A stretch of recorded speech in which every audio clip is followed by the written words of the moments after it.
I must have been 6 or 7 where I lived in Lebanon. The country was ravaged by war at the time, and murders were common and frequent. I remember during a particular vicious era where the bombing rarely stopped, I would stay at home sitting in front of my television watching a very, very strange show. It was a kids' show that lasted about 30 minutes and contained strange and sinister images. To this day, I believe it was a thinly veiled attempt to part of the media that used scare tactics to keep kids in place, because the moral of every episode revolved around very uptight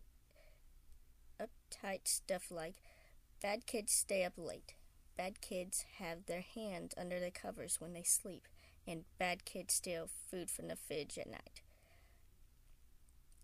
It was very weird, and in Arabic to top it off. I didn't understand much of it, but for the most part of the images were very graphic and comprehensive.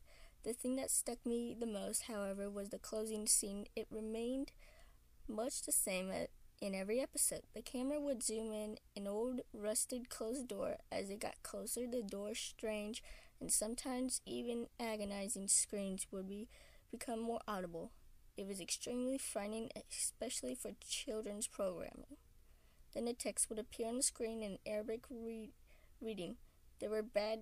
That's where bad kids go. Eventually, both the image and the sound would fade out, and that would be the end of the episode. About 15 or 16 years later, I became a journalist photographer. That show then had in my mind all my life, popping up in my thoughts sporadically. Eventually, I had enough and decided to do some research.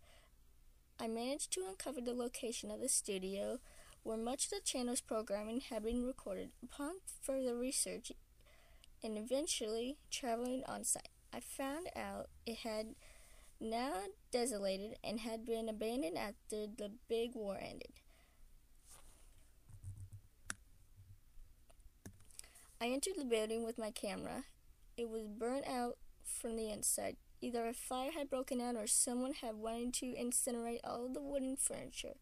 After a few hours of curiously making the way into the studio and snapping pictures, I found an isolated, out-of-the-way room, and having a breakthrough a few old locks, I managed to break the heavy door open.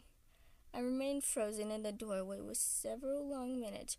Traces of blood, feces, and tiny bone fragments lay scattered across the floor. It was a small room and an extremely morbid scene. What truly frightened me, though, what made me turn away and never want to come back, was the bolted caged microphone